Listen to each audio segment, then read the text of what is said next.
भारतीय महिला टीम को अगर सेमीफाइनल खेलना था वर्ल्ड कप का तो बड़े मैच में बड़े प्लेयर का चलना जरूरी था। और इस बड़े मुकाबले में भारतीय महिला टीम की कप्तान हरमनप्रीत कौर ने जो बल्लेबाजी, आतिशी बल्लेबाजी की और जिससे टीम इंडिया को उन्होंने फिनिशिंग टच दिया, वो वाकई में काबिले तारीफ रहा। जिस तरीके से भारतीय टीम एक समय फंसी हुई नजर आ रही थी, उसके बाद उन्होंने जो बल्लेबाजी की, मात्र 27 गेंदों में 56 रनों की पारी खेली। उन्होंने अपने ही ऑस्ट्रेलिया के खिलाफ बनाए गए फास्टेस्ट 50 का रिकॉर्ड तोड़ा। 25 गेंदों में ही 50 रन पूरे कर लिए।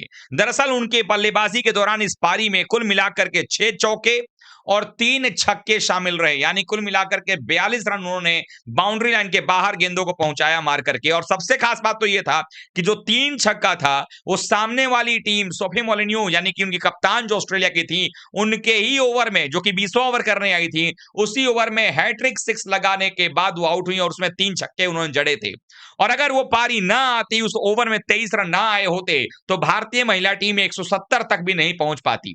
लॉर्ड्स का मैदान चाहे जितना भी आप कह लें थोड़ा बहुत धीमा खेल रहा था, लेकिन ये स्कोर भी 170 उतना काफी नजर नहीं आ रहा था, जो कि ऑस्ट्रेलिया के बल्लेबाजी लाइनअप को देख करके। लेकिन अगर कोई उम्मीद थी इस वर्चुअल क्वार्टर फाइनल में भारतीय टीम को सेमीफाइनल में पहुंचाने की, तो वो उम्मीद यही थी कि इस मुकाबले को जीतो, सेमीफाइनल में जाओ और ऑस्ट्रेलिया के खिलाफ आपको जो बल्लेबाजी चाहिए थी वो बल्लेबाजी देखने को मिली। कप्तान लीडिंग फ्रॉम द फ्रंट जिसे हम कहते हैं, वो करके दिखाया हमारी हरमनप्रीत कौर ने। और वो जो स्ट्राइक रेट का इशू था उस सबको सॉर्ट आउट कर दिया उन्होंने, पिछले मैच में भी और इस मैच में भी। लेकिन एक जो निराशा की बात रही, जेमिमा की बल्लेबाजी, इतनी घटिया बल्लेबाजी उन्होंने की।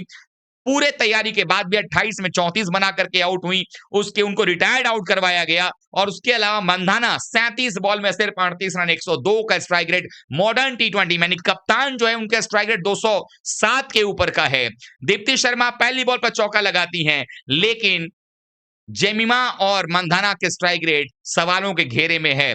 अब ये पता नहीं कि ये रिजल्ट किधर जाएगा, लेकिन 170 रन भी ऐसे रन जरूर हैं जहां पर ऑस्ट्रेलिया को फंसाया जा सकता है। और अगर ये स्पिन के लिए थोड़ा बहुत भी विकेट मददगार होगा, तो भारतीय स्पिनर जो है वो हमला ऑस्ट्रेलिया के बल्लेबाजों पर कर सकती हैं और भारतीय टीम सेमीफाइनल खेलती हुई नजर आ सकती है। लेकिन वो जो स्कोर थोड़ा और बढ़ सकता था, वो सिर्फ धीमी बल्लेबाजी जो मंधाना ने किया, जेमिमा ने किया, उसकी वजह से हुआ। क्योंकि विकेट रहते हुए भी ऋचा घोष को पर्याप्त मौके नहीं मिले, उनको सिर्फ एक गेंद खेलने का मौका मिला। और ऋचा घोष जैसे बल्लेबाज के होते हुए भी अगर सिर्फ एक गेंद को खेलने का मौका मिल रहा है और बाकी बल्लेबाज 2 विकेट गिरा हुआ है, 16, 17, 18 ओवर बीत गया है और फिर भी वो सिंगल डबल ले रहे हैं, तो कहीं ना कहीं सवालों के घेरे में आता है। तो ऐसे में हरमनप्रीत कौर के बल्ले से निकलने वाले 27 गेंदों में 56 रन थे, वाकई में काबिले तारीफ रहे।